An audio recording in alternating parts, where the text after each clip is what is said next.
사도행전 15장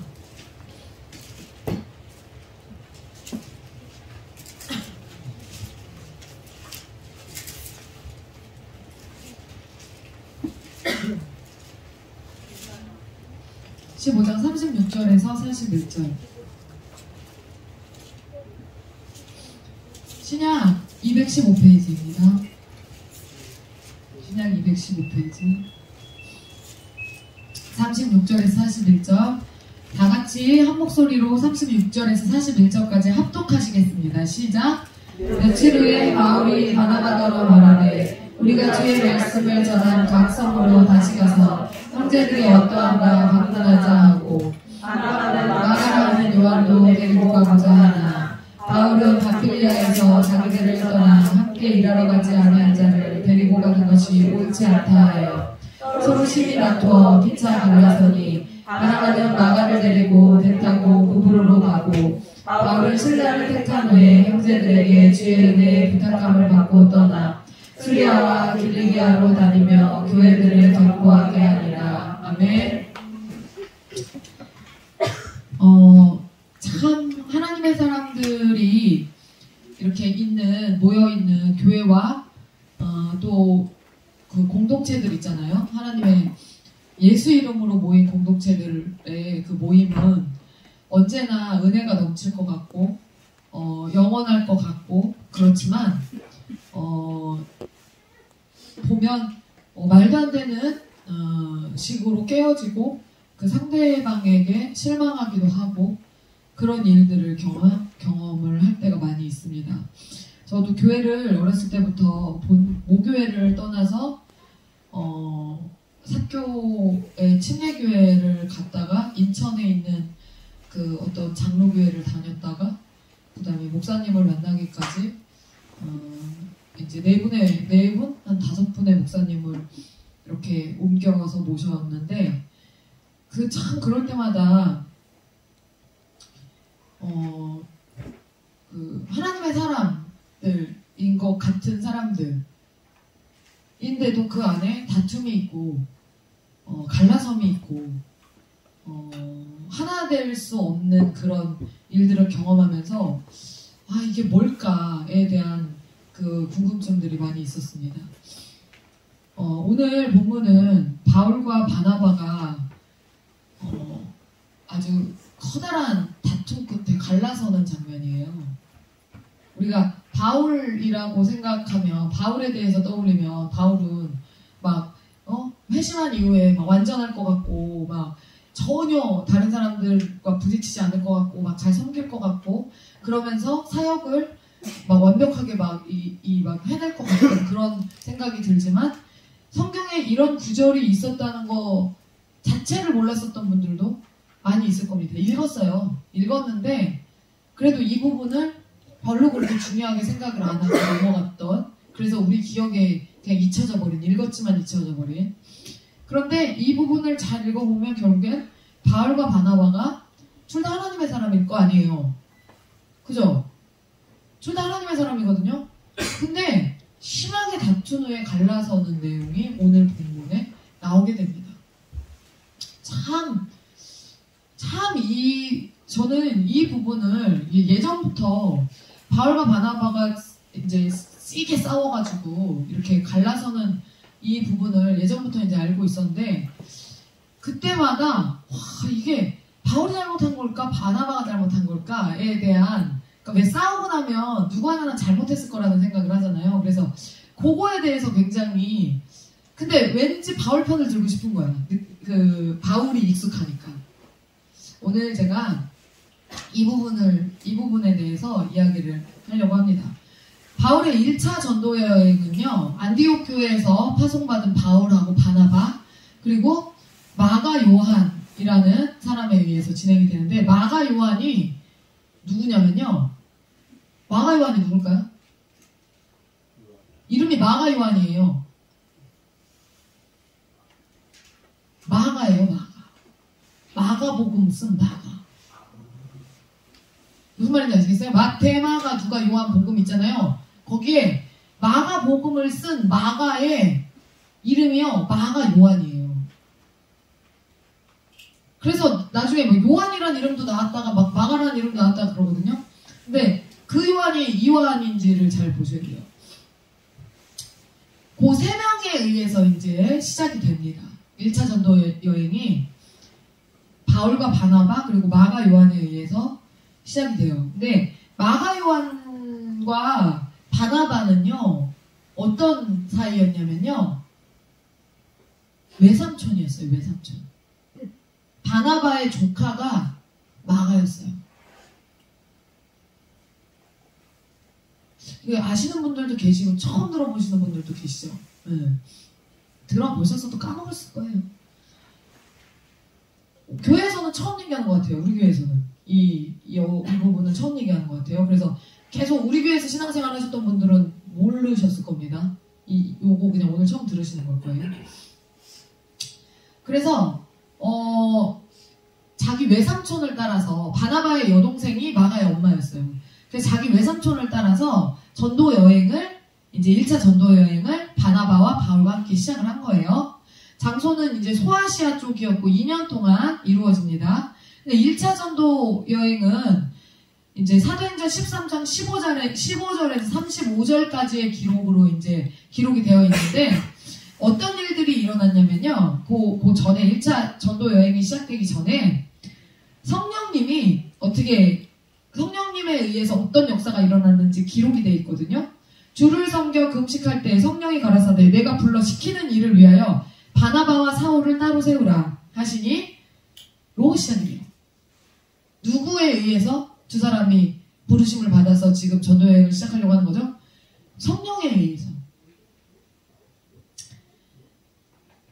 성령의 지시에 의해서 안디옥 교회에 있던 바울과 바나바가 이제 1차 전도 여행을 출정하게 되는 장면인데 이 사람들은 실루기아 지방으로 내려가서 거기에서 배를 타고 구브로로 향하는데 구브로가 어디냐면 사이프러스라는 지역이에요. 사이프러스라는 지역. 그래서 거기에서 살람이라는 지역에 이르러서 마가 요한이 합류를 하게 되고요. 마가복음을 쓴 마가가 합류를 하게 되고 그 세 명이 동역하는 1차 전도 여행이 비로소 살라미에서부터 시작이 되게 됩니다. 그러면서 유대인 거짓 선지자 바예수를 만나기도 했고요. 바로 나와요. 이제 13장 15절에서부터 시작해갖고 35절 사이에 이 얘기가 다 나오는 내용을 제가 지금 말씀을 드리는 거예요.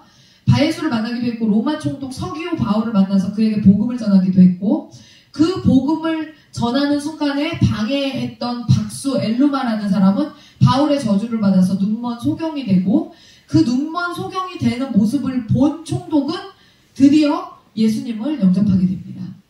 그리고 여기서 이런 일들을 경험한 다음에 그들은 버가라는 지역을 거쳐서 비시디아 안디옥으로 이동하게 되는데 이 과정에서 지금 이 몇 줄 안 되는 기록으로 말씀을 드렸지만 이 전도 여행이 몇 줄 안 될까요?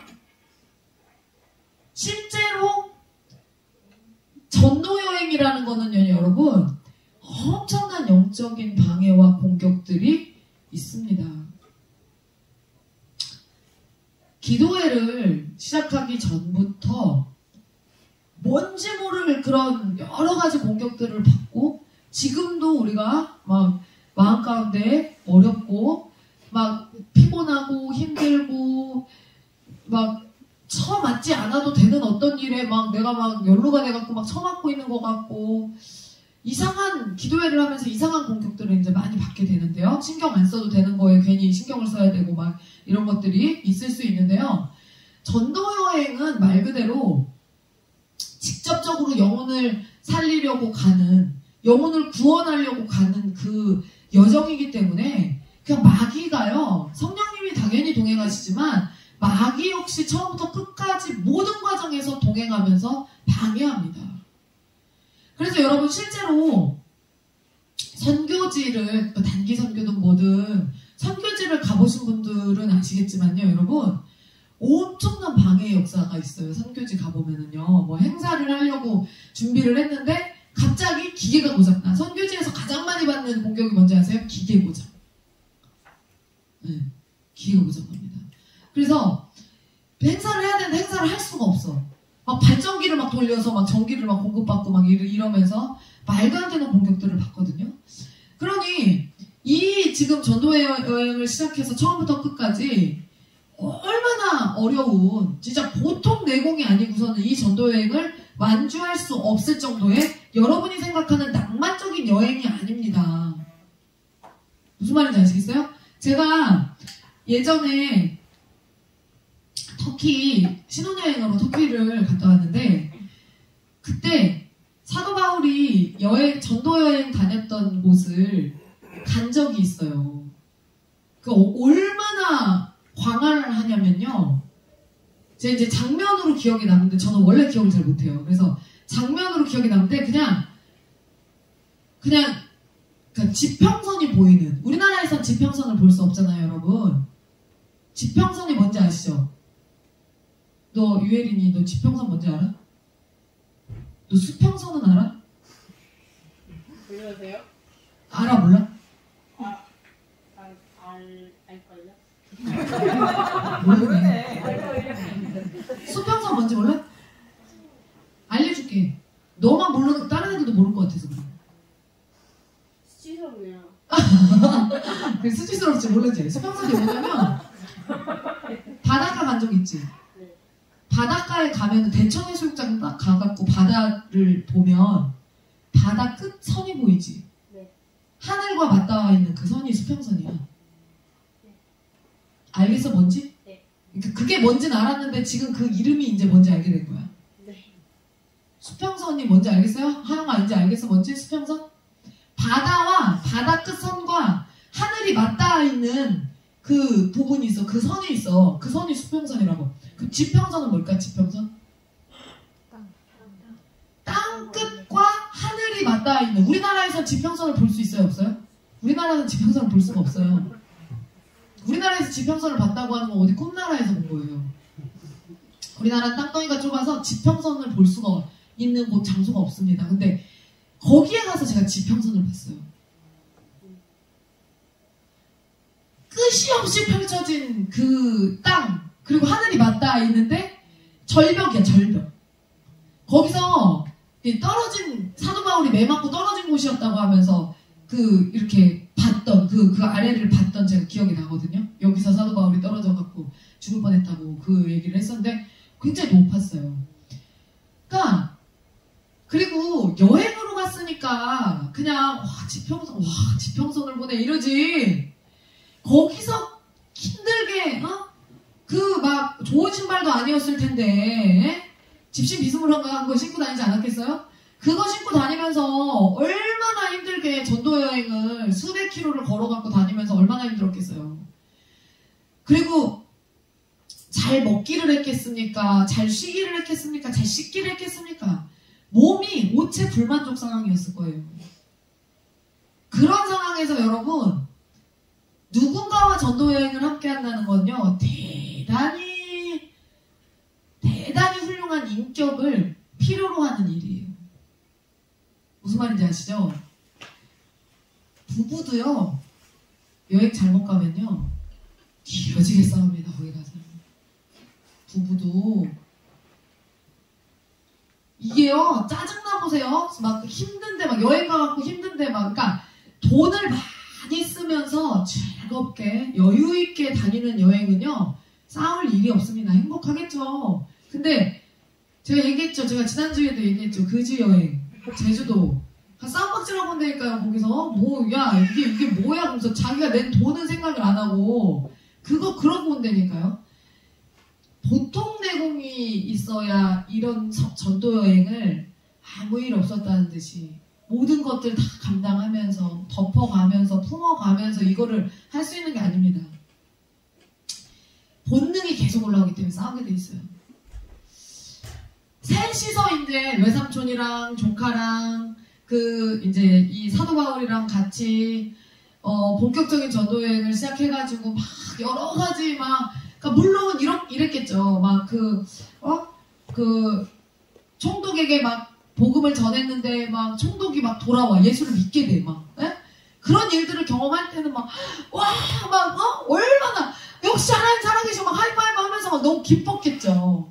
예? 그리고 막 이거를 박수무당 엘루마가 막 바울이 저주하니까 막 바로 막 소경이 되고 막 하나님의 역사가 막 하나님이 함께 하시니까 막 하나님의 심판이 막 즉각적으로 임하면서 막 와 얼마나 기쁘고 담대하고 얼마나 좋았겠어요.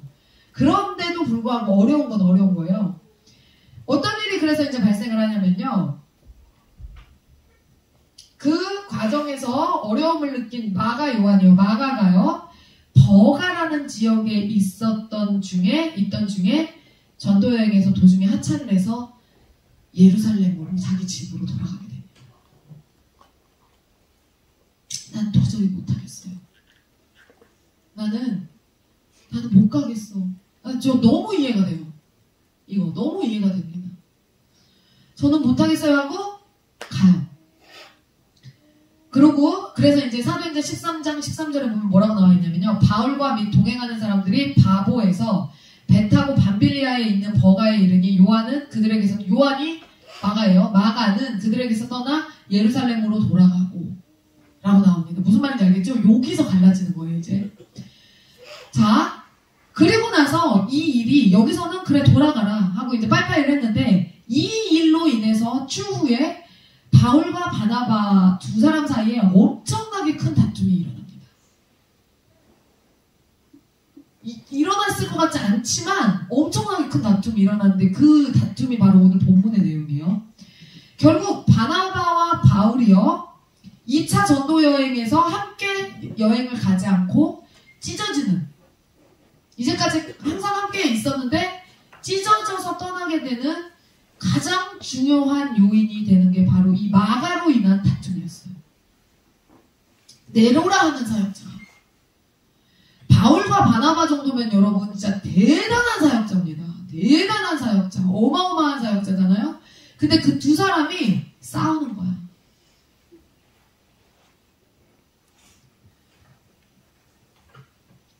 그 둘이 가까울 수밖에 없었던 이유는 2년 동안 함께 전도 여행을 하면서 매일 붙어 다녔고요.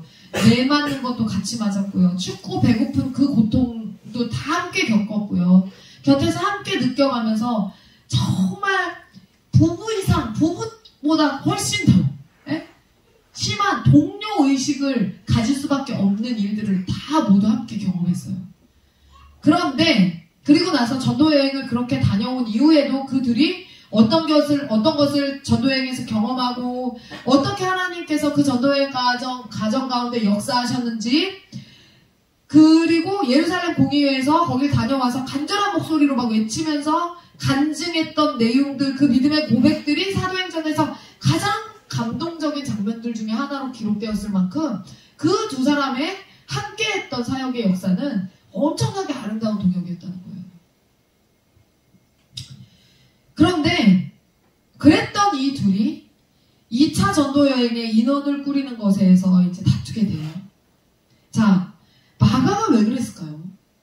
마가가 그렇게 3명으로 시작했던 1차 전도 여행에서 전도 여행이 힘들고 고단하게 됐을 때 마가는 왜 예루살렘으로 포기하고 돌아갔을까요? 왜 그랬냐면요, 마가가 부잣집 아들이었어요. 고생을 안 해봤어요. 그러니까 애써서 지금 버틴 거예요, 간신히. 그랬다가 힘든 일들이 계속 지속되고 2년이라는 시간을 결과적으로는 했어야 했잖아요. 이게 못 견딘 거예요. 그래서 이제 떠난 거거든요. 자, 연약한 모습. 그런데 떠나기 전에 어땠을까요, 여러분? 떠나기 전에 어땠을 것 같아요, 여러분이? 여러분 생각에 마가가 이렇게 떠나기 전에 무슨 생각을 했을까요? 그리고 어떤 행동을 보였을까요? 그냥 어제까지 진짜 나이스하게 사역하다가 오늘 저 이제 그만 가보겠습니다라고 했을까요? 진상을 부렸을까요? 상식적으로? 진상을 부렸어요. 진상을 부린 거예요. 그 떠나기까지 진짜 여러분, 그 사역자들이, 우리도 마찬가지고 저희도 마찬가지고, 사역자들이 진짜 하나님의 다루심을 받아서 어느 정도의 궤도에 오르기 전까지는요, 여러분 진짜 개판 5분 전입니다. 개판 5분 전. 그 전까지 지금 마가는요 다루어진 상태가 아니에요. 사역의 시작점이었어요. 그러니까 만행을 저지르는 거야. 이게 지금 전도여행이라는 그 엄청난 하나님의 성령의 그 역사가 함께하는 그 여행 가운데 개진상을 계속 떨고 있었던 거예요. 개진상을. 그러니까 사도 바울이 벼르고 있었겠죠. 무슨 말인지 아시겠어요? 진짜 막 속으로 막 진짜 개욕을 하면서 저 쌍놈 새끼 저거 어떡하지? 그러니까 근데 바나바의 조카야. 그러니까 자기가 가장 중요하게 생각하는 자기 파트너십의 조카야. 욕도 못하겠어. 이거는 진짜. 바나바한테 쟤 좀 어떻게 해봐. 이랬겠죠. 무슨 말인지 아시죠? 여러분 전도여행이나 선교지에 갔을 때 진상 떠는 애 하나 데리고 가면요. 진짜 어렵습니다. 쟤 왜 저래? 뭐 때문에 저러는 거야? 부터 해가지고 사람들이 얘기하기 시작하잖아요. 그러면 그 사람들에 대해서 저 사람을 변호해줘야 돼. 같은 팀 동료인데 전도하러 왔는데 얘가 오히려 이 사람으로 하여금 전도가 방해되는 그 놀라운 역사를 일으키고 오는 사람들도 많아요. 선교지 갔다가. 그러니까 지금 이 뭐 하는 거예요? 얘 지금 마가가요 그 짓거리를 했던 거예요. 마가가 전도 여행을 가가지고 한참을 개짓거리를 한 거예요. 그러니까 바나바는 조카니까 어쩔 수 없이 참았겠지만 뭐라 하면서 참았겠지만 바울은요 아주 이건 아니지 않냐 하면서 그리고 바울의 성적 여러분 바울이 대단한 사람이잖아요. 저 바울 되게 좋아하거든요. 똑똑해서 좋아합니다. 여러분 똑똑하고 이렇게 뭐든지 바울 같은 경우는 그 사내들인 공의회에서 가장 그 다음 누구지? 사내들인 공의회 장이 누구였죠? 누구였지? 스승이 그 사람의 수제자였잖아요. 그 다음 가말리엘의 수제자였잖아요. 가말리엘 다음에 공의회의 짱이 될 사람이었어요. 여러분 이런 사람들은요 성품이요 그냥 무작정 온화하지 않습니다. 어느 정도 궤도에 오른 사람들은요 여러분 나이스하지만 또 거침없고요 굉장히 맺고 끊는 게 정확한 사람들이에요. 제가 오늘 다혜자매님 오늘 계약하는 날이어가지고 계약해야 되는 그 목사님하고 통화를 하는데 10분 통화하고 제가 뒷목 잡고 쓰러질 뻔했어요. 너무 이렇게 말을 하는데 벽이랑 대화를 줄여서 벽이랑 말할 것도 없어요. 계약과 관련된 어떤 그냥 요소들을 그냥 얘기하는 거예요. 제가 목사님 이거는요 이렇게 하시고요 이게 이렇게 해서 이렇게 하시면 됩니다 라고 얘기를 했어요. 그게 그냥 끝나면 돼. 근데 자기 말을 계속해. 들을 필요도 없는 자기 말을 계속해. 얘기하다가 죽을 뻔했어요. 근데 제가 뭐라고 했냐면 이러니까 학원을 넘기는 거지. 이거 학부모랑 상담하면 난리 난다. 이 사람 학부모랑 상담하면 난리 난다. 이거는 그냥 뺀다. 애. 3번 이 사람과 통화하면 애 뺀다. 너무 어렵더라고요. 그 잠깐 시간을 통화하는데 미치게 어렵더라고요, 제가. 그래가지고 말을 하다가 제가 언성이 높아졌어요. 화가 났어요. 목사님이 전화를 뺏어가지고, 야, 여보, 지금 다혜 계약서는 써야 될 거 아니야. 왜 이래? 그러면서 저를 제가 답답해갖고, 목사님! 서류를 처음에는 온화하게 했죠, 저도. 목사님, 서류를요, 이런 식으로 준비하시고요, 이렇게 하시고요, 내가 쫙 읊었어. 목사님 2년 동안 그 원장 하시면서 개원해가지고 2년 동안 하셨는데 서류가 도대체 왜 없다는 거죠? 내가 교육청 감사 나온 줄 알았어요. 내가 그러고 있는 거야. 왜 이러는 거죠? 그래서 아무도 알려준 사람이 없었대. 목사님, 저보다 일찍 시작하셨잖아요, 학원.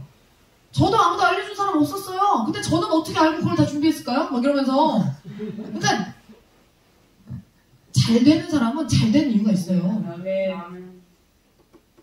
그러니 우리 학원 선생들이 그 2년이라는 시간 동안에 5번이 바뀌지. 학원 선생들이 견디질 못하는 거야. 사람을. 얼마나 6개월을 못 견디는 거야. 그 사람을. 바울 정도 되면요 여러분 엄청 나이스한 사람입니다. 이 나이스하다는 건요 진짜 말 그대로 나이스예요. 그냥 착한 사람이 아니에요.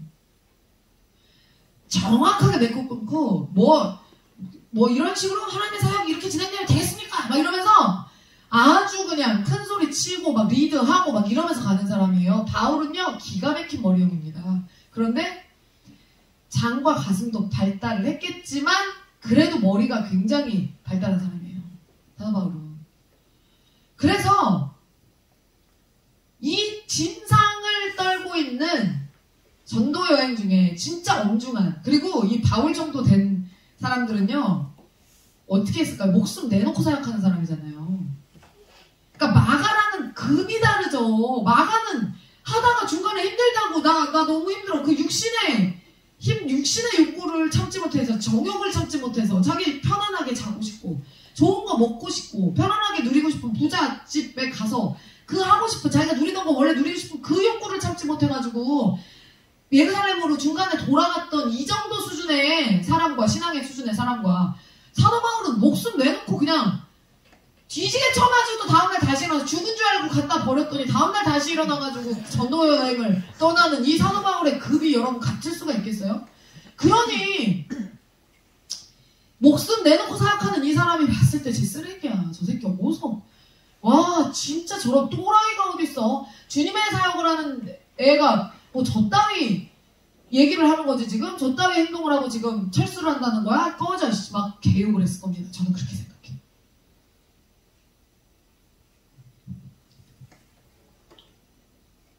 자, 그렇게 해서 전도여행을 포기하고 집으로 돌아가죠. 결국에 바울과 바나바 둘이서 나머지 여정을 완주하게 됩니다. 그리고 나서 완주한 다음에 안디옥 교회로 다시 돌아왔어요. 안디옥 교회를 안정적으로 다시 만들고 나서 사도 바울은요 1차 전도여행 때 다녀온 교회들이 생각나요. 무슨 말인지 아시겠어요? 자기를 파송해준 안디옥 교회로 다시 1차 전도여행 마치고 다시 돌아왔어요. 그러고 나서 거기를 이제 2년 동안 떠나 있었으니까 안디옥 교회를 살폈겠죠. 목회를 했겠죠. 그러고 나서 안정적으로 되니까 1차 전도여행 때 다녀왔던 교회들이 잘 세워져 있는가, 로마에 있는 교회들이 총독을 전도시키고 막 했던 교회들이 잘 세워져 있는가 막 좀 걱정이 될 거 아니에요? 그리고 연락을 할 수가 없잖아요. 편지로밖에. 그러니까 가서 봐야지. 잘 지내고 있을지, 혹시나 잘못된 가르침을 받아들이진 않았을지, 핍박을 받고 있어갖고 사람들이 위축되진 않았을지 수많은 고민들을 하고 있던 이제 끝에 바울과 바나바는 2차 전도여행을 계획하게 됩니다. 다시 갔다 오죠. 근데 1차 전도여행을 경험했던 그들이 2차 전도여행을 계획하는 그 한 번 갔다 와서 그 역사의 현장을 경험했던, 엄청난 이렇게 성경에 기록될 만큼 엄청나게 놀라운 역사의 현장을 눈으로 직접 목도하고 경험했던 그들이 2차 전도여행을 계획할 때 어떤 느낌이었을까요?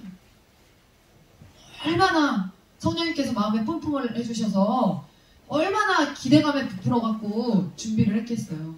바나바가 그때 말합니다.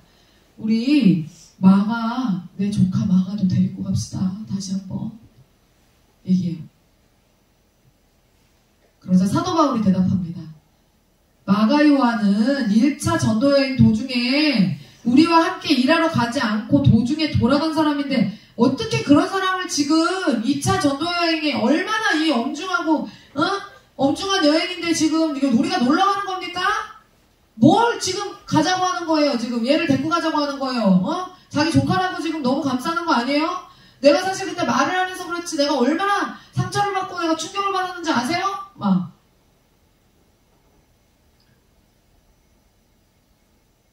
그러자 바나바가 말했겠죠. 외삼촌이니까.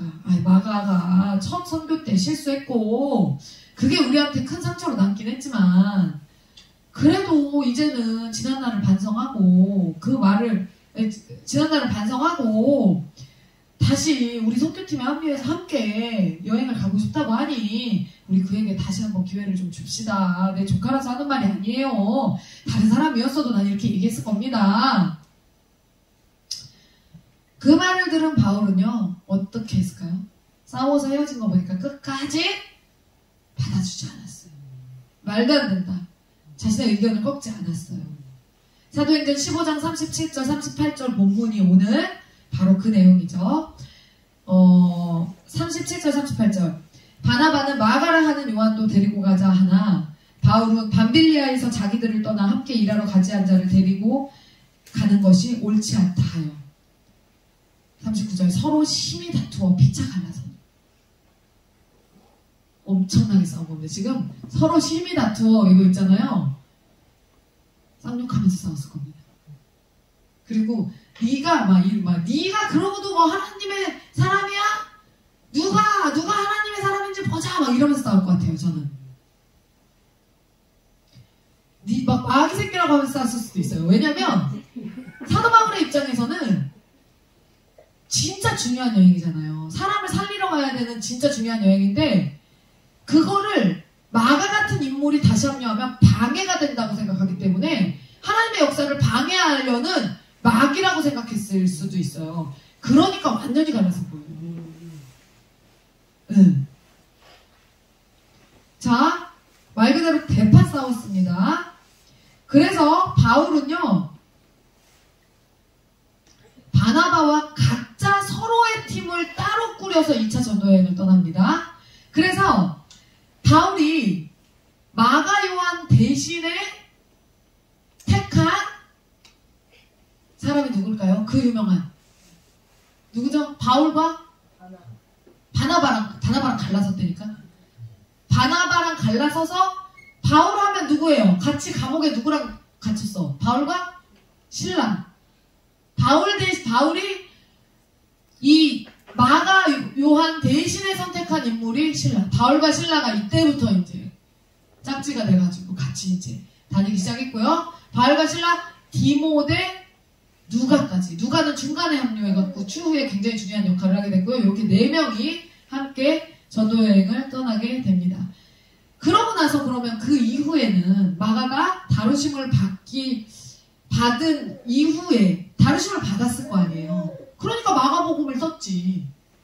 그렇잖아요. 나중에는 결국에는 이제 하나님께 쓰임 받았어요. 근데 어떻게 그렇게 된 건지 제가 이제 말씀드릴게요. 마가는요, 그 후에 어떻게 되냐면 베드로전서 1장 13절을 통해서 이렇게 이야기하고 있어요. 함께 택하심을 받은 바벨론에 있는 교회가 너희에게 무난하고 내 아들 마가도 그리하느니라 하는 성경 구절을 통해서 훗날에 내 아들 마가, 베드로 전서거든요.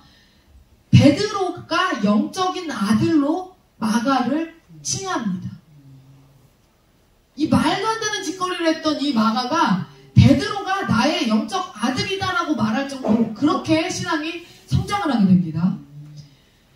그리고 이거를 또 마가는요, 베드로가 나의 영적 아들이 마가라고 하는 말을요 받아들이는 것도 사실은 대단한 거예요. 이건 어떤 관계냐면요, 아주 쉽게 예를 들어서 김은정 집사님이 우리 선영 집사님과의 관계에서 선영 집사님을 나의 딸이라고 말하고 김은정 집사님이 나의 엄마라고 말하는 그런 식의, 그러니까 김은정 집사님이 저한테 어떻게 하죠? 영적인 엄마라고 말하죠. 근데 김은정 집사님하고 저는 무슨 사이예요? 실제로는 교회에서 만나기 전에 고등학교 동창이에요.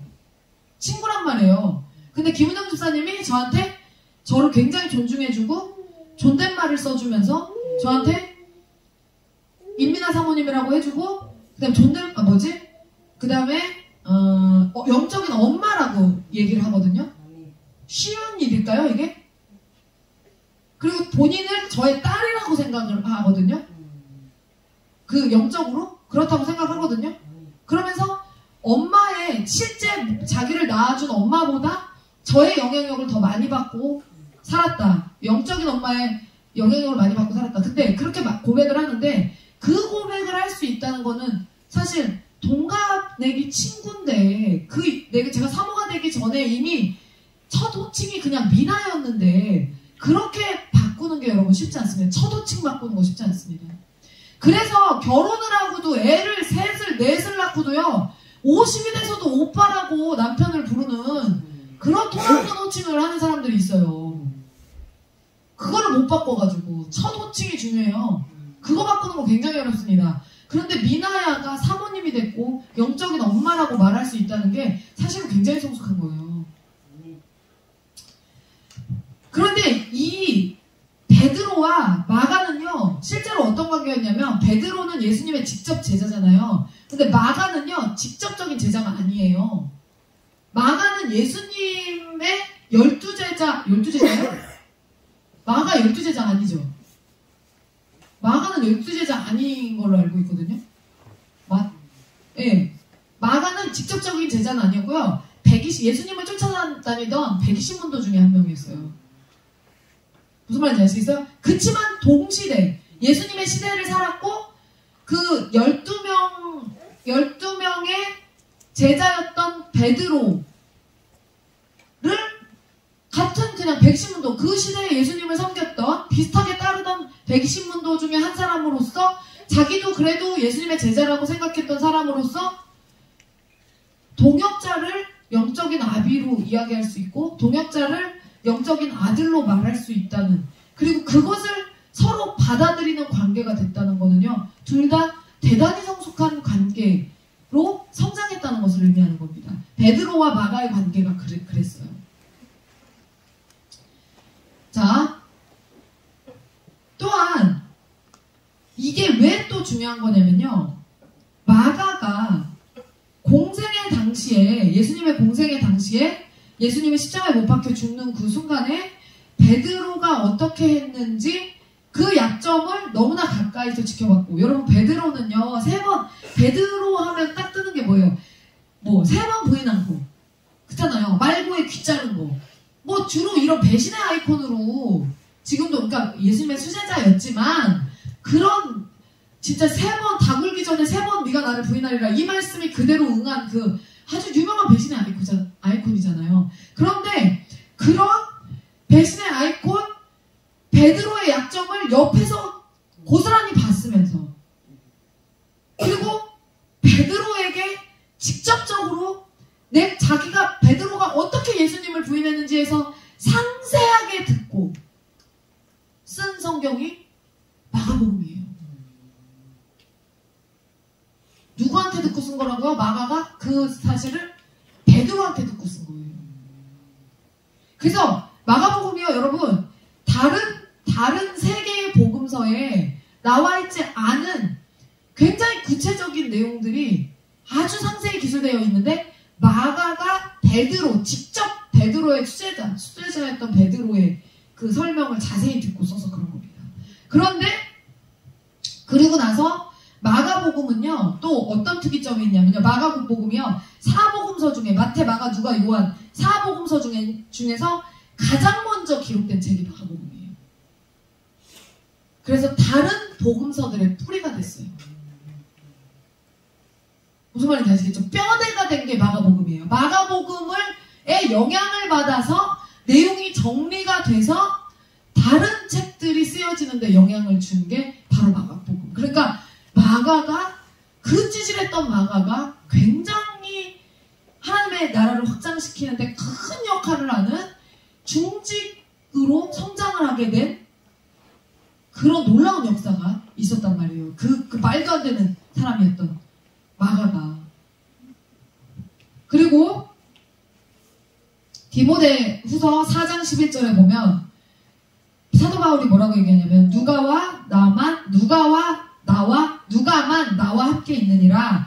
네가 올 때 마가를 데리고 오라. 저가 나의 일에 유익하니라. 사도 바울이 디모데에게 뭐라고 얘기해요? 마가를 좀 나에게 데리고 오라. 그러니까 바울이 그것 때문에, 마가 때문에 싸움박질하고 2차 전도여행 안가 바나바랑 찢어졌는데, 훗날에 죽기 직전에 디모데에게 보낸 편지에서 너 올 때 마가 좀 데리고 와라. 이렇게 마가 요한을 마지막 편지에서 로마 감옥에 갇혔을 때 언급을 하게 됩니다. 이 장면은요, 마가 요한이 그 1차 전도여행을 실패한 이후에 바나바와 2차 전도여행을 떠나면서 얼마나 멋지게 복음을 증거하고 전파했는지를 잘 알려주는 동시에 바울 역시 자신의 젊은 시절 과거를 생각하면서 마가와의 갈등을 훌훌 털어버릴 수 있도록 마가에게 손을 먼저 내미는 멋진 장면 중에 한 장면으로 성경에 기록이 되고 있습니다. 그런 바울의 기대에 부응이라도 하는 듯이 마가 요한은요, 그렇게 멋들어지게 마가복음을 기록했고 누구보다 앞선에서 예수님을 증거하고 전파하다가 순교하는 순교자로서의 삶을 끝내 살게 됩니다. 자, 그렇다면 베드로의 영적 아들이 이렇게 되어서 베드로의 치명적인 약점을 이미 아는 상태로 함께 예수님의 제자로 양육받았던 이 마가가, 베드로의 약점을 모든 것을 아는 마가가 어떻게 베드로를 영적인 아버지로 그 권위를 인정하게 됐는가? 그런 성숙함이 어디서 나왔을까? 베드로는 3번 부인했잖아요. 베드로가 3번 부인한 건 우리가 잘 알고 있습니다. 그런데 여러분, 그렇게 예수님의 십자가 앞에 도망친 베드로도 있었지만 세마포 옷을 벗어놓고 예수를 모른다고 나체로 도망친 제자도 있었어요. 그게 바로 누구냐면 바로 마가였어요. 베드로는 그렇게 다불기 전에 3번 부인했지만, 자, 마가복음 14장 51절에서 52절 말씀을 보면요, 제가 읽어드릴게요. 한 청년이 벗은 몸에 베옷 이불을 두르고 예수를 따라가다가 무리에게 잡힘에 베옷 이불을 버리고 벗은 몸으로 도망합니다. 이게요, 사복음서 중에 유일하게 마가복음에만 기록이 되어 있는데 성경의 학자들이 이 사람은 마가일 것이다 라고 공공연하게 추측을 합니다. 마가복음에만 써있어요.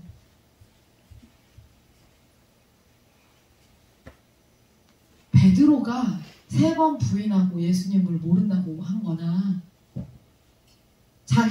자기가 아침에 일어나가지고 배옷잎을 두고 밖에 나왔는데, 웅성웅성해서 밖에 나왔는데 예수님 십자가 올라가고 있고, 그 예수님을 막 때리던 사람들이 쟤도 예수님이랑 같이 다녔던 인간인데 하면서 죽이자라고 했을 때 나체로 있다가 옷이불을 벗어던지고 이불을 잡으니까 그 옷을 벗어던지고 나체로 도망쳤던 자기의 과거나, 누가 뭐 나아요? 똑같죠. 베드로의 통역가는요, 대부분 마가였습니다.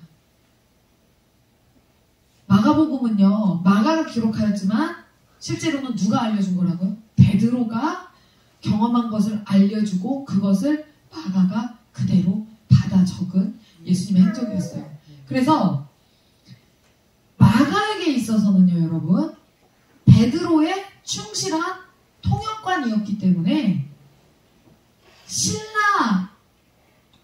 신라라는 사람, 바울과 함께 있던 신라라는 사람을 생각하면 마가가 신라를 떠올리면요, 굉장히 치명적인 옛날에 자기 과오를 떠올리게 하는 그 인물이었어요. 마가 대신에 선택된 자가 신라였으니까요. 자, 그런데 신라와 베드로와 마가의 관계가 또 우리가 살펴봐야 될 관계거든요. 여러분, 베드로는요, 어부였잖아요. 무학자였습니다. 무학자. 배운 게 하나도 없어요. 그러니까 저희 아빠 세대도 학력이 높지 않아요. 저희 아빠가 70인데 학력이 그렇게 높지 않아요. 그때는 초등학교를 못 나오기도 했고, 초등학교를 간신히 졸업했고, 그냥 초등학교 간신히 졸업하면 그냥 뭐 지금 고등학교 나온 정도? 네. 그냥 일반적이었어요. 그게 옛날에 그랬단 말이에요. 바로 그러고 일을 하기 시작했단 말이에요. 그리고 저희 아빠는 농부니까 농사를 짓지만, 농사 짓는 지혜는 이제 농사를 지으면서 이제 알게 된 거지만, 그러면 이 당시에 어부들이요 배웠을까요? 뭐를 배웠을까요? 어부들 중에 여러분 박사학위 받아갖고 배 끄는 사람 있을까요? 박사학위 받아갖고 배를 왜 타? 그냥 물고기 세는데 필요한 숫자 정도? 그잖아요. 하늘을 바라보면서 날씨를 좀 가늠할 수 있는 지혜 정도? 그 정도. 그런데 문자 교육을 전혀 받지 않았어요.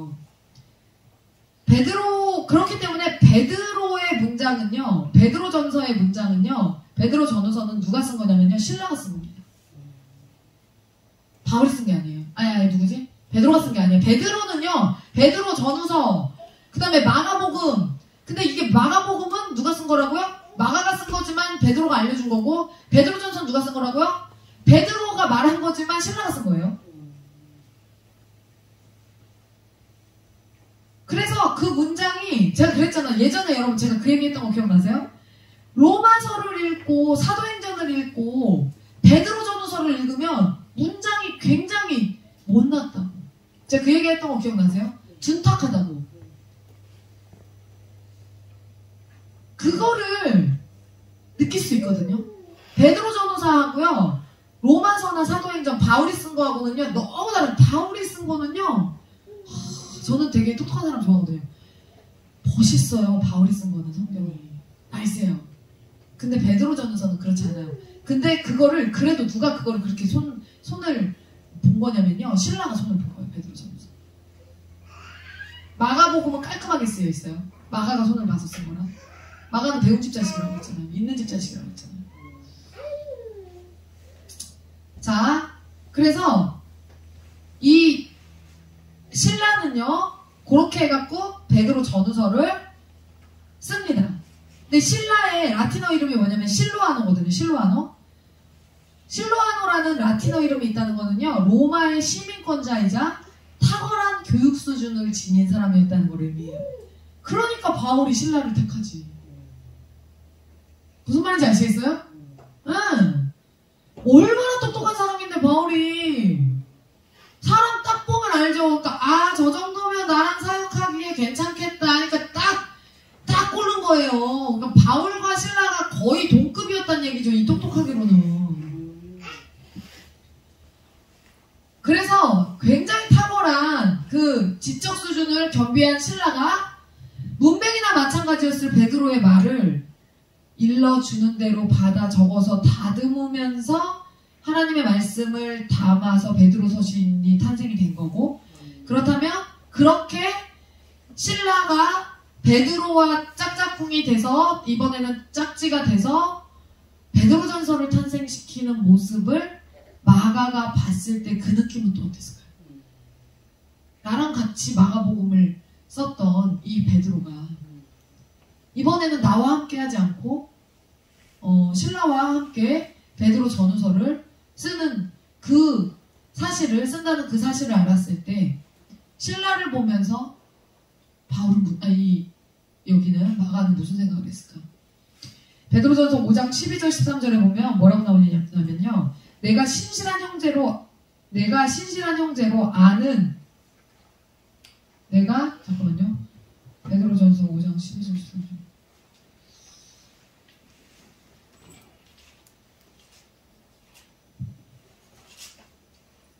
내가 신실한 형제로 아는 실로아노로 말미암아 너희에게 간단히 써서 권하고 이것이 하나님의 참된 은혜임을 증언하노니 너희는 이 은혜에 굳게 서라. 택하심을 함께 받은 바벨론에 있는 교회가 너희에게 문안하고 내 아들 마가도 그리하느니라. 이렇게 썼어요. 신라와 베드로, 마가가 셋이 한 팀으로 동역하고 있는 거예요. 이제는. 마가는요, 이미 실패했던 자기의 과거에 연연하지 않고 자기를 대신해서 택함을 받은 신라와 한 팀을 이루어서 성숙하게 사역을 할 만큼 그렇게 신앙적으로 성장해 있었어요. 그러면서 마가가 보고 싶다고 데려오라고 하는 바울의 따뜻한 위로도 듣게 됩니다. 동역자로 함께 동역해도 되는 사이에서 베드로를 영적 아버지라고 그 권위를 자연스럽게 인정해주는 마가의 넓은 마음씨, 바다 같은 마음, 옹졸하지 않은. 그리고 베드로의 영적 권위를 섬겼을 신라, 또 신라의 노고를 잊지 않고 이렇게 기록했던 베드로. 신라를 세우면서도 베드로의 민감한 배려로 그의 영적 아들로 공언되고 있었던 마가의 실패를 덮어주고 아들이라 칭해주는 이 베드로의 배려.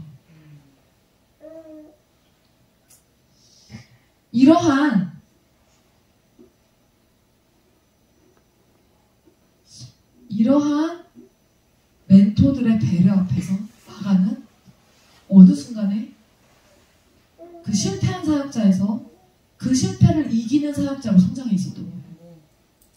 더 이상 실패에 연연하지 않은, 과거에 머물러 있지 않은, 그 자기의 치명적인 실수에 묶이지 않는, 서로의 뼈아픈 실패와 아픔과 그 수치의 역사를 알잖아요. 그죠? 뭐 똑같잖아. 사울도 그렇고, 사울은 막 스데반 죽인 사람이잖아요. 사울은 스데반 여기 지금 멀쩡한 사람이 누가 있어요? 사울은 스데반 죽여. 예수님 믿는 사람 죽이겠다고 쫓아다녀. 유대인들 쫓아다녀. 그 예수님 초대교회 사람들 쫓아다녀. 베드로는 3번 부인해. 이 마가는 옷 벗고 나체로 도망쳐. 이 구성의 사람들이 정말 위대한 사역자인 이유가 뭐냐면 서로의 뼈아픈 실패와 실수를 그리스도의 보혈로 그냥 덮어준다는 거예요. 그래서 그 사복음서의 기초가 되는 그 마가복음을 베드로가 구전하고 마가가 기록했다는 것을 우리가 주지하고 있으면서 그것을 볼 때 뭐를 느낄 수 있냐면요. 어쩌면 그렇게 스스로들의 약점을 저렇게 가감없이 기록했을까? 베드로는 3번 부인했고 나들은 옷 벗고 나체로 도망쳤어. 그렇게 고백했을까? 이것은요. 이게 가능했던 이유는 베드로와 마가가 서로의 약함을 서로에게 고하고 증거하고 나의 약점을요 그냥 던져버린 거예요. 위탁해버린 거예요. 나를 이 사람에게 그냥 던져버린 거예요. 그대로. 여러분, 영적인 위탁이라는 것은 뭐냐면 우리 지금 선영지사님이 위탁부모잖아요. 위탁모잖아요. 지금 위탁모로서 뭐하고 있어요? 다온이가 예쁘고 사랑스럽고 귀여운 짓 할 때만 집사님이 보죠? 위탁모가 뭐예요? 다온이의 뼛속까지 다 알아요. 다온이의 가장 더러운 똥을 닦아주는 사람이 위탁모잖아요. 마찬가지예요. 영적인 위탁이 일어나는 사이라는 것은 나의 모든 허물과 수치와 죄들을 그 위탁하는 사람에게 던질 수 있어야 됩니다. 그런 관계인 거예요. 그래서 그러니까 성도들은요, 목회자한테요, 자신의 영혼을 위탁하는 거고요. 무슨 말인지 아시겠어요? 그러니 여러분의 어떤 죄성이나 그런 것들을 드러내거나, 목회자에게 그것을 드러내거나 이야기할 때, 그것이 여러분은 이 개념이, 위탁의 개념이 없는 사람들은 수치스러울 수 있지만, 위탁의 개념이 분명한 사람은 그것을 수치스러워하지 않습니다. 그냥, 왜? 우리 선영 집사님, 다운이 위탁모로서 다운이 똥 싸면 진짜 더러워 죽겠는데 이 새끼 똥 싼다면서 막 얼굴에다 막 문질러줘요? 그거? 야, 이 새끼, 야, 너 그만 싸. 막 이러면서 막 그거 야, 냄새나 죽겠어. 막 더러워 죽겠어. 이러면서 그렇게 해요? 아니죠. 똥 닦아주잖아요. 목회자한테 그러는 것도 당연히 목회자와 성도 간의 관계는 당연히 위탁하는 관계고요. 그 팔로워들끼리 서로 동역자들끼리도 여러분 주님 안에 있으면요 서로가 서로에게 위탁된 관계예요. 무슨 말인지 아시겠어요? 그래서 절대 우리의 허물이 나를 위탁하고 있는 저 동역자에게 나의 허물이 수치가 될 수 없는 거예요. 무슨 말인지 아시겠어요?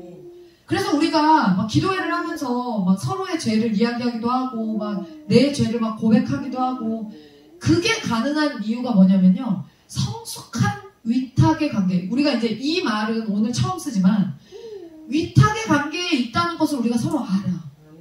그래서 이것을 드러내도 이것이 나에게 수치가 되지 않고 나를 받아주고 그대로 인정해주며 나를 위해 중보해줄 수 있다는 그 엄청난 신뢰. 위탁한 자와의 관계에서는 당연히 뭐가 어떤 열매가 있죠? 신뢰의 열매가 있습니다. 신임한단 말이에요.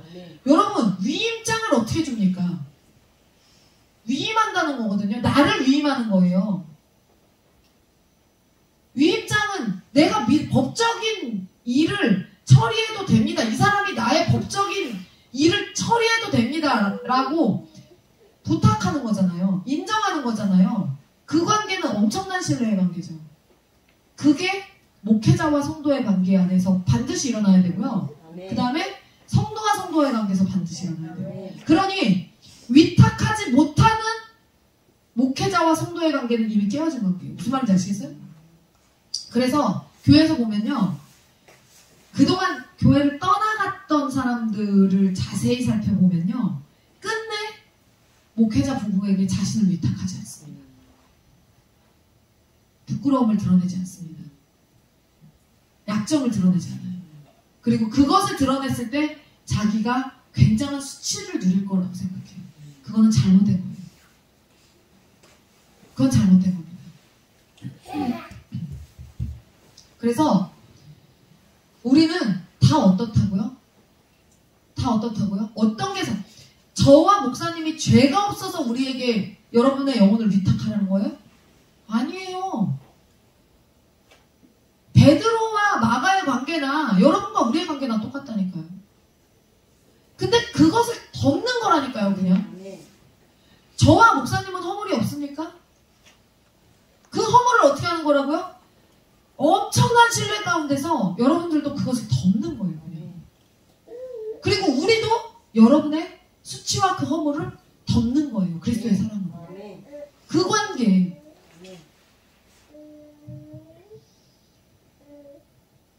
서로에게 고하고 증거하고 위탁했어요. 그렇기 때문에 영적인 위탁이라는 것은 서로의 좋은 강점과 은사만을 위탁하는 것이 아니라 서로의 약점을 위탁하고 그것을 은혜에 맡겨버리는 거예요. 무슨 말인지 아시겠어요? 이 사람이 문제가 있지만 우리에게 이 사람의 영혼을 위탁했잖아요. 그러면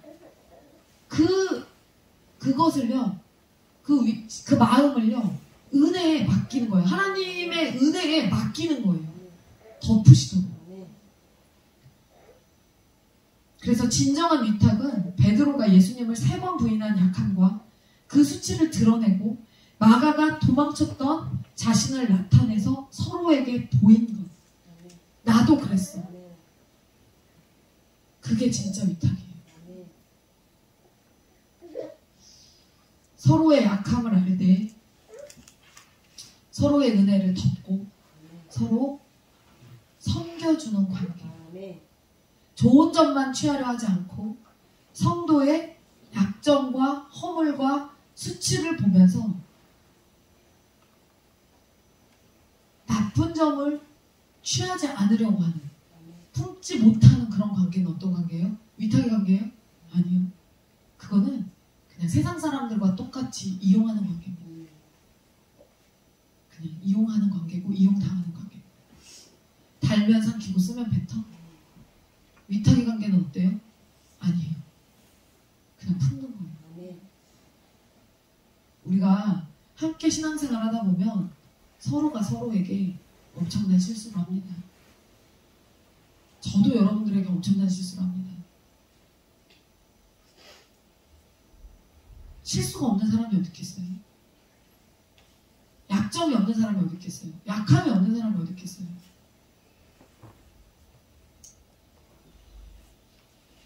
그렇지만 우리는 세상에서 만난 사람들이 아니잖아요. 세상에서 관계하는 사람들과 다르잖아요. 그러면 약점까지 서로 커버하는 것이 진짜 위탁이에요. 그리고 진짜 동역입니다. 기도의 기간이잖아요. 우리가 기도회를 통해서 서로 본인이 이제 죄도 고백하고 기도하다 보면 어제처럼 막 어제 기도회 이제 마치고 나서 제가 이제 코멘트를 좀 달았잖아요. 그러고 나서 이제 좀 여러 명과 이야기를 좀 했는데 제가 기도를 너무 이상하게 한 것 같아요. 막 이러면서 기도에 대해서 막 본인들이 막 본인의 기도를 막 채찍질하면서 제가 배려하지 못하고 막 그런 것 같아요. 막 이러면서 막 서로 막 그 고백을 하는 거예요. 자기 고백을 막 하는 거예요. 제가 생각하지 못했던 것까지 생각하지 못했던 사람들까지 저한테 연락이 와서 사모님 제가 뭐 실수한 것 같아요. 이러면서 이제 막 얘기들을 하더라고요. 이 기도의 기간 중에 제가 사실 오늘 말씀을 제가 언제부터 준비했냐면요. 4시부터 준비했어요. 4시. 오후 4시. 죽는 줄 알았어요. 기억 떠오르지가 않아. 말씀을 전해야 되는데 하나님 눈물이 나는 거예요. 하나님 도대체 내가 무슨 말씀을 전해야 되냐고 제가 너무 막 어제 목사님은 이제 제가 막 너무 고민하니까 기도 똑바로 하라고 얘기해 막 목사님 그러는 거예요. 어제 얘기했어요. 왜 어제 얘기하고 오늘 얘기하면 되지? 그거 좀 살을 쳐갖고 오늘 얘기하면 되지. 아니 어제 급해서 했어요. 급해서 하고 나니까 오늘 이제 할 말이 없는 거야. 또 막 내가 무슨 설교를 막 해야 되나 막 고민하고 있는데 하나님 어떻게 해야 되지? 와. 그런데 이 말씀이 준비가 되더라고요. 여러분 오늘의 이 말씀이 기도의 기간 중인 우리들에게 어떻게 적용되어야 하는지 깊이 생각하시고 깨달아서 우리가 서로가 서로의 약점과 실수와 실패와 수치를 잘 품고 서로가 서로에게 위탁한 관계라는 사실을 다시 한번 기억하시고 아주 마음 깊은 곳에 잘 새기셔서 기도의 기간 내내 잘 적용하셔서 기도를 준비하시고 사랑으로 중보하시는. 그래서 다음 주 월요일부터는 기도의 기류가 조금 달라질 거라고 저는 확신합니다. 네. 어제는 어제대로 그 메시지가 필요해서 어제 제가 급하게 말씀을 드렸고요. 오늘 이 설교도 마찬가지인 것 같아요. 제가 뭐를 준비해야 될지 막 모르는 상황에서 하나님께서 이 부분을 했으면 좋겠다라는 저 감동대로 준비해서 지금 나오거든요. 8시 6분까지 제가 준비했습니다. 8시 6분까지 막 썼어요. 그냥 손으로 막 썼어요.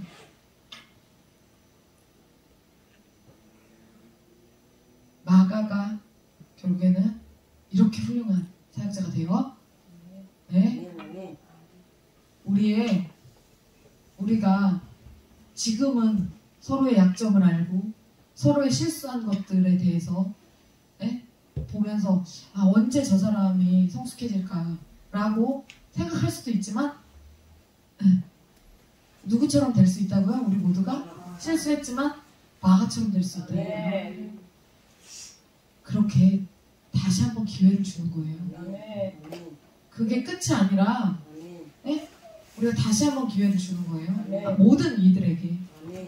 그래서 다음 주에는 정말 아름답게 사랑으로 우리가 진짜 놀라운 기도회의 그 현장, 성령님이 운행하시고 임재하시는 그 현장에서 기도를 이제 2주 동안 저는 이어가게 될 것을 믿습니다. 오늘 말씀 마치겠습니다. 제가 기도하겠습니다. 하나님 감사합니다. 마가가 큰 실수를 하고 2차 전도 여행에서 멤버로서 함께하지 못하고 바울에 의해서 잘렸는데 결국에는 마가복음을 쓰고 바울과 실라와 베드로에게 인정받는 귀한 하나님의 사역자가 됩니다. 하나님, 우리가 오늘 이 말씀 잘 우리의 삶 가운데 적용하여서, 특히 이 기도의 기간 동안 잘 적용하여서 서로가 서로를 품고 정말 서로 영적으로 위탁한 관계로서 서로를 아름답게 보듬어 줄 수 있는 주님의 자녀들 될 수 있도록 인도하여 주시옵소서. 기도회를 통하여서 하나님이 원하시는 기도 올려드릴 수 있는 자들 되게 하시고, 서로를 진심으로 사랑하여서 하나님께서 기뻐 받으실 만한 중보기도 올려드릴 수 있는 하나님의 지혜로운 하늘국의 성도들 될 수 있도록 인도하여 주시옵소서. 이 시간 이후에 교회를 위하여서 기도하는 우리 성도들의 기도를 들으시고 하나님 응답하여 주시옵소서. 모든 말씀 예수 그리스도의 이름으로 감사하며 기도드렸나이다. 아멘. 1번